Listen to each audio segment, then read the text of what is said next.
झारखंड मुक्ति मोर्चा के महासचिव सह प्रवक्ता सुप्रियो भट्टाचार्य ने आज एक प्रेस वार्ता का आयोजन किया, जिसमें उन्होंने बीजेपी के युवा आक्रोश रैली को लेकर बीजेपी के नेताओं की जमकर क्लास लगाई। उन्होंने कहा कि बीजेपी के नेताओं के द्वारा युवा आक्रोश रैली उनको खुद के अपने केंद्र सरकार के वादों को देखना चाहिए। जहां उन्होंने 2 करोड़ रोजगार देने की बात कही थी, वो अभी तक पूरा नहीं हुआ। ये आक्रोश रैली युवाओं के द्वारा बीजेपी सरकार के खिलाफ था। मौके पर क्या कुछ कहा, आइए आपसे। झारखंड के स्वाभिमान के लिए और उसके अधिकार के लिए पार्टी के कार्यकर्ताओं द्वारा पूरे राज्य में अधिकार मार्च निकाला गया। यह मांग हम लोगों की बहुत शुरू से रही है और उसके बाद जब सर्वोच्च न्यायालय का फैसला आया, खासकर खनिज संपदा पर, तो हमारे जो 1,36,000 रुपये जो राज्य सरकार के पास, केंद्र सरकार के पास राज्य सरकार का बकाया, साथ साथ पूर्व में सभी दलों के सहमति से जो विधानसभा से पारित प्रस्ताव उस सरना धर्म कोड को लागू करने का मांग, क्योंकि 2025 में सर्वे होना है, सेंसस होना है, तो उसकी सुनिश्चितता हमारे वन अधिकार पर जो अतिक्रमण हुए, जो मिनरल्स बियरिंग एक्ट पे जो संशोधन की बात आई, इन सब के खिलाफ जो एक लंबी लड़ाई हम लोग लड़ने का काम कर रहे हैं। साथ साथ विपरीत परिस्थिति में सरकार का भी संचालन कर रहे हैं।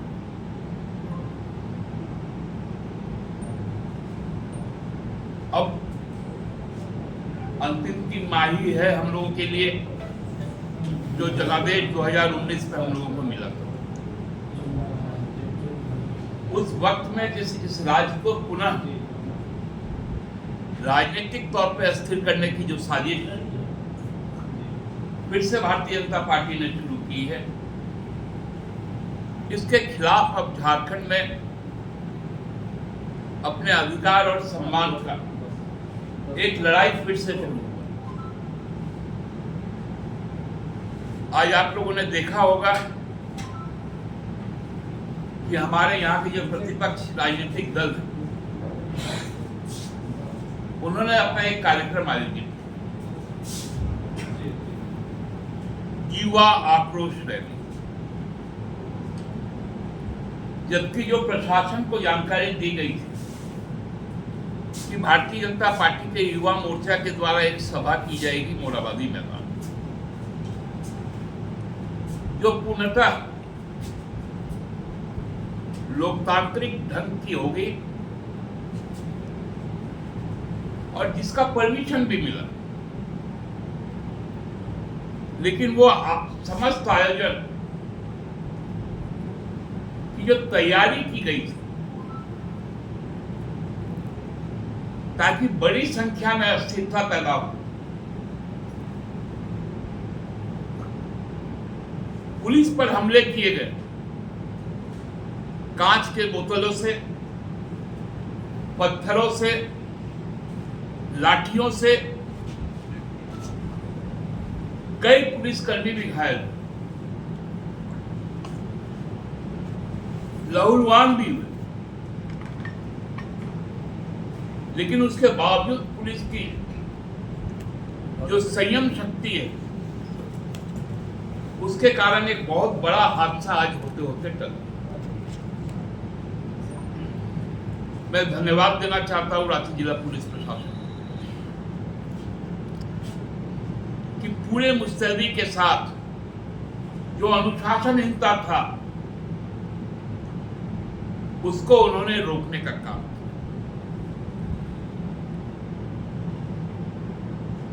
आप समझ सकते हैं कि पुलिस का जो बैरिकेडिंग था, क्योंकि सभा स्थल पर कोई बैरिकेडिंग नहीं था, लेकिन जब सूचना मिली कि लोग वहां से चलकर मुख्यमंत्री आवास तक जाएंगे, तो जो निषेधाज्ञा का क्षेत्र है उसको पुलिस ने सुरक्षित किया। लेकिन पूरी तरह से भारतीय जनता पार्टी के जो कार्यकर्ता थे, हम कहेंगे कि जो उपद्रवी कार्यकर्ता थे, वो जिस तैयारी के साथ आए हैं उसका फुटेज भी आप लोगों के पास है। लोग वेल्डिंग ग्लव्स पहने हुए थे, उनके पास में कटर था कि बैरिकेडिंग को काटा जाए। ये क्या कोई लोकतांत्रिक तरीके का आंदोलन होता है? गुलेल थे, उसमें से पत्थर फेंके जा रहे थे, लाठियां बरसाई जा रही थी। ये कहीं से भी, और ये युवाओं का आक्रोश नहीं था। युवाओं का आक्रोश तो केंद्र सरकार पर है। केंद्र सरकार ने पिछले संसद सत्र में रामेश्वर तेली जी जो माननीय मंत्री हैं एम्प्लॉयमेंट एंड लेबर के, उन्होंने राज्यसभा में इस बात को स्वीकार किया कि देश में 2024 के जुलाई का जो बेरोजगारी दर वो अपने सर्वोच्च काल के ऊपर 9.2%। ये पूरे राष्ट्रीय सरकार का, और जिसमें सबसे ज्यादा जो बेरोजगारी है वो 23% उत्तर प्रदेश में। भाजपा की सरकार 19% मध्य प्रदेश में, जहां लंबे समय से भारतीय जनता पार्टी की सरकार 11.3% अनएम्प्लॉयमेंट गुजरात में,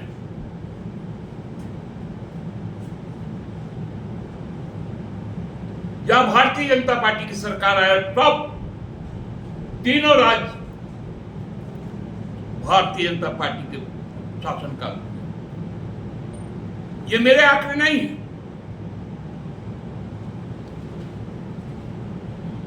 उसी आंकड़े में 23वें स्थान पर झारखंड 3.4% के साथ।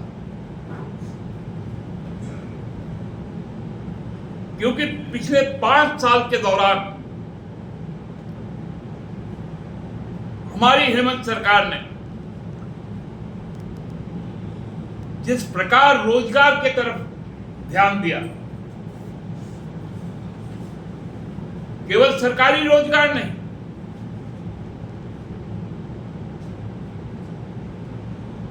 गैर सरकारी क्षेत्रों में भी नियोजन,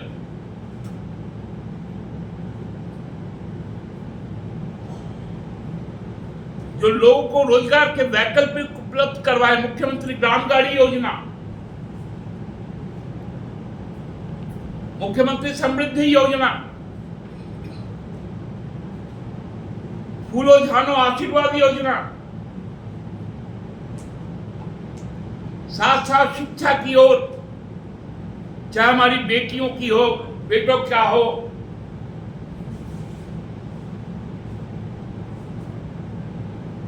जो सामाजिक सुरक्षा है, सर्वजन पेंशन, जेएमएम सम्मान योजना महिलाओं के लिए,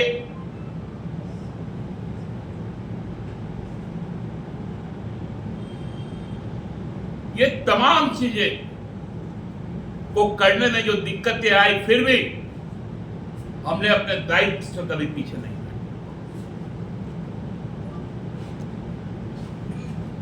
एक एक गांव, एक एक पंचायत तक, एक एक मोहल्ले टोले तक सरकार के मंत्री से लेकर मुख्यमंत्री से लेकर अधिकारी तक ट्रैक्टर में बैठकर, मोटरसाइकिल में बैठकर गांव तक पहुंचते और गांव की समस्याओं का निदान करते। पिछले 5 वर्षों की रघुवर सरकार ने जो इस राज्य को जो सबसे बड़ा मानव संसाधन के साथ जो घोटाला हुआ, वो घोटाला हुआ कॉन्ट्रैक्चुअल लेबर, चाहे वो सहायक पुलिसकर्मी हो, चाहे विभिन्न सरकार के अंगों में नियुक्तियां की गई, उसको इस प्रकार से किया गया कि जैसे हेमंत सोरेन का कार्यकाल शुरू हुआ, 2 वर्षों के अंदर उनका वो 5 साल का कार्यकाल समाप्त। लेकिन हमने एक भी अनुबंध पे जो लोग थे उनको नहीं हटाने का काम, उनके लिए वैकल्पिक रास्ते तैयार किए गए। ये कमिटमेंट के साथ हेमंत सोरेन सरकार आगे बढ़ी। बहुत बड़ा दावा था, 1 लाख युवा जुटेंगे। उसी युवा आक्रोश रैली में हमको लगता है कि जितने बड़े बुजुर्गों का जो झल्लाहट है मोदी सरकार के प्रति, असली आक्रोश तो पूरे देश में युवाओं का मोदी सरकार के पास है कि कहां गया रोजगार। पहले तो नियमित सेना में भी भर्ती होती थी, हर साल भर्ती होती थी,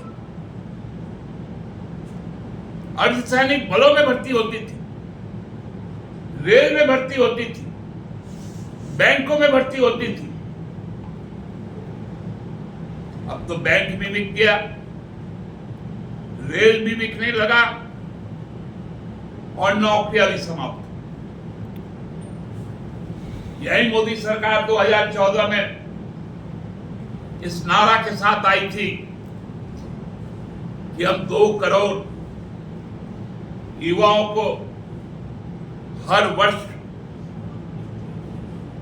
रोजगार देंगे। भारतीय जनता पार्टी से पूछना चाहिए कि वो 2 करोड़ रोजगार जो 20 करोड़ के आंकड़े को छूता है, वो रोजगार कहां गया? केंद्र सरकार में यहां के मंत्री हैं, उनको बताना पड़ेगा। यहां से सर्वाधिक सांसद है, उनको बताना पड़ेगा केंद्र सरकार के पास जो हमारा बकाया है वो कब आएगा।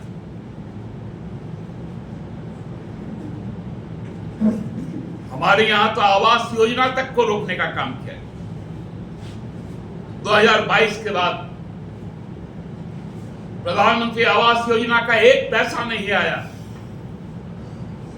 राज्य सरकार ने उसके विकल्प में अपने संसाधन पर हुआ आवास योजना और लाखों लोगों को अच्छा भी।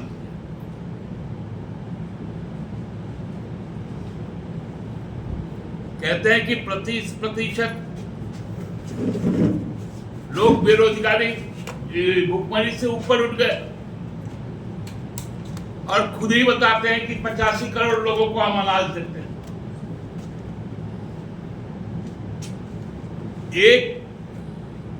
140 करोड़ में यदि 85 करोड़ तो भाई 25% गरीबी दर कहां चल गई?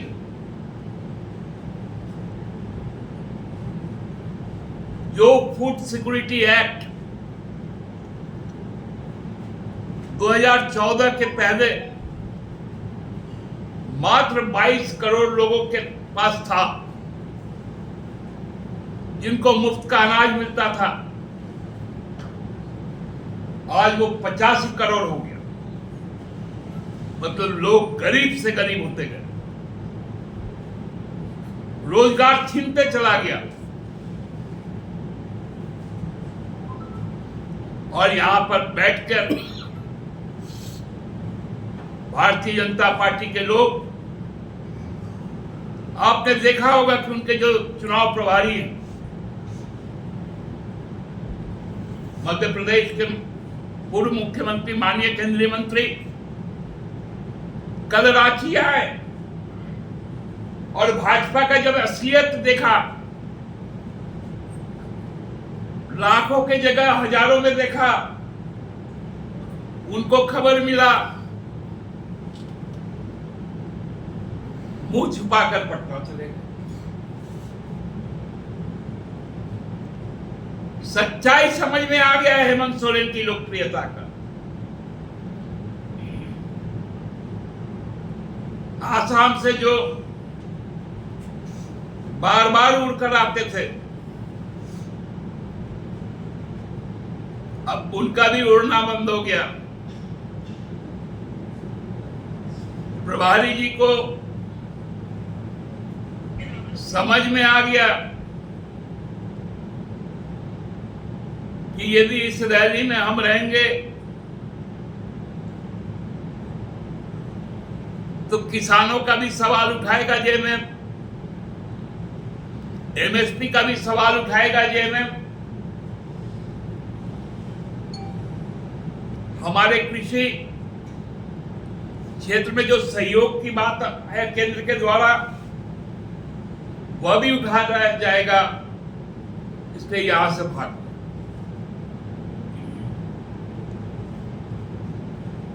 मतलब अब उनको केवल रांची आना है तो रात को विश्राम करना है और उसके बाद सुबह निकल जाना। अच्छी है तैयारी। तो हमको लगता है आज का यह भारतीय जनता पार्टी का कार्यक्रम, चूंकि झारखंडी जनों के हित का नहीं था, झारखंडियों की आकांक्षाएं वो पूरा नहीं कर पाएंगे, इस कारण यह पूरी तरह से असफल रहा। और जगह जगह जो आज अधिकार के लिए झामुमो के कार्यकर्ता उतरे, वो गूंज लोगों के दिलों तक पहुंची और दिलों से होते हुए दिल्ली तक भी पहुंचेगी। यह संघर्ष जारी रहेगा। बहुत बहुत धन्यवाद। सरकारी हर प्रकार की नियुक्ति दी, एक लाइन आप लोग नहीं कर पाते कि हाँ हमने जो वादा किया था नहीं कर पाए। और दूसरी बात आपने कहा कि भाई रघुवर जी जानबूझ के चुनाव के समय सहायक पुलिसकर्मी और तमाम, तो अनुबंध कर्मी और कंट्रेक्चुअल तो आपके लिए कोड था, पर 5 साल में आपने दूर नहीं किया। हमने प्रयास करके किसी को हटाया भी नहीं, कंटिन्यू रखा और तैयारियां कर रहे हैं हम सबको नियमित करने का। आपने देखा होगा कि 10 वर्षों तक जो कॉन्ट्रेक्चुअल कर्मचारी थे उनको सरकार ने एब्जॉर्ब करने की प्रक्रिया शुरू कर दी।